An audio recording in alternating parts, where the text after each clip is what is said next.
छठ महापर्व की सबसे पहले आप सभी को अनंत शुभकामनाएं। छठी मैया के जयकारे के साथ प्रारंभ करते हैं कथाएं विद आरजे कार्तिक में। छठ की कथा आपको सुनाते हैं। भगवान सूर्य की आराधना का पर्व है, आस्था और अमर परंपरा का पर्व है। बहुत समय पहले एक राजा थे, प्रिव्रत उनका नाम था, उनकी रानी का नाम था मालिनी। राजा और रानी के पास में सब कुछ था, वैभव, संपत्ति, सम्मान, पर संतान नहीं थी।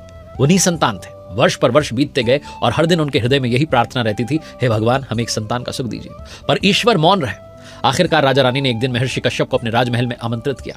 महर्षि कश्यप ने कहा कि राजन, पुत्र प्राप्ति के लिए पुत्रेष्टि यज्ञ कीजिए और जो खीर यज्ञाहुति के रूप में निकले उसे रानी को अर्पित कीजिए। यज्ञ हुआ और उस पवित्र खीर को रानी मालिनी ने श्रद्धा से ग्रहण किया। कुछ ही समय में वो गर्भवती हो गई। राज्य में उत्सव छा गया क्योंकि एक उत्तराधिकारी आने वाला था। परंतु जब वो दिन आया, रानी ने जिस दिन पुत्र को जन्म दिया, वो पुत्र मृत था।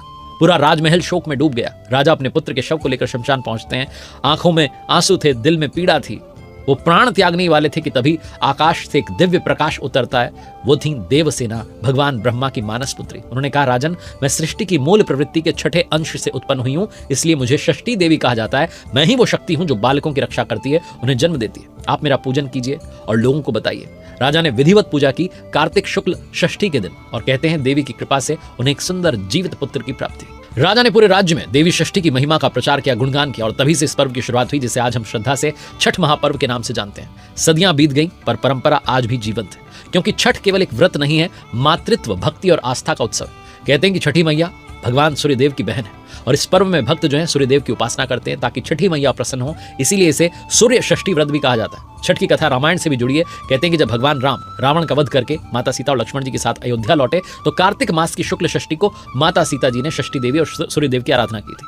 अगले दिन सप्तमी की सुबह उन्होंने पुनः सूर्योदय के समय जो है सूर्यदेव को अर्घ्य दिया और उनसे आशीर्वाद लिया कि उनके राज्य में सदैव सुख और समृद्धि बनी रहे। महाभारत काल में भी इस पर्व का उल्लेख मिलता है। एक प्रसंग है जब सूर्यपुत्र कर्ण जो है, जिनके बारे में कहते हैं कि हर दिन वो घंटों तक कमर तक जल में खड़े होकर के सूर्यदेव को अर्घ्य देते थे। उनकी तपस्या और भक्ति से प्रसन्न होकर के सूर्यदेव ने उन्हें अद्भुत तेज और अपराजय शक्ति दी। कर्ण की परंपरा आज भी जीवंत है, जब हर व्रती जल में खड़े होकर सूर्यदेव को अर्घ्य अर्पित करता है।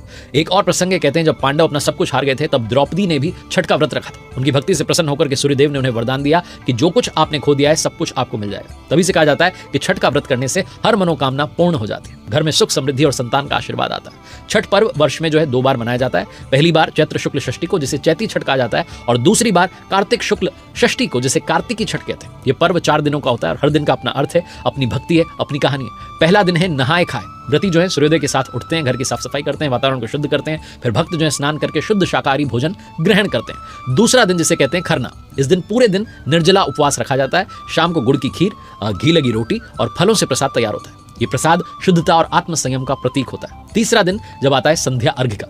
षष्ठी के दिन जो है संध्या के समय व्रती नदी या तालाब के जल में कमर तक जो है डूबकर अस्ताचलगामी जो सूर्य हैं उनको अर्घ्य अर्पित करते हैं। घाटों पर दीपों की रोशनी लहराती है। लोकगीतों की गूंज के बीच में वातावरण भक्ति से जो है भर जाता है। केलवा जरे के भैले अंधियार।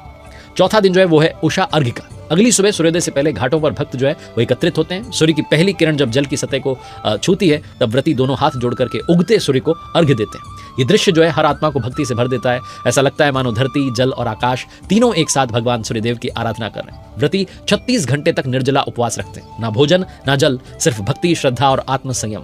कहा जाता है कि जो इस व्रत को पूरे मन से पूरा करता है उसे छठी मैया जो है स्वयं आशीर्वाद देती हैं। इस दिन शुद्ध घी का दीपक जलाया जाता है। 7 प्रकार के फूल, चावल, तिल, चंदन और सुगंधित जल से सूर्य भगवान को अर्घ्य दिया जाता है और 108 बार जो है मंत्रोच्चारण किया जाता है। ओम घृणिम सूर्याय नमः, ओम सूर्याय नमः। और व्रत के अंत में जो है दान दिया जाता है। छठ महापर्व जो है केवल भगवान सूर्यदेव की आराधना का नहीं है, बल्कि प्रकृति, पवित्रता और मानवता का जो है आत्म संयम का जो है एक बहुत बड़ा उत्सव है। ये पर्व हमें सिखाता है कि अगर आपकी भक्ति सच्ची है तो असंभव भी संभव हो जाता है। आप सभी को एक बार फिर से छठ महापर्व की अनंत शुभकामनाएं।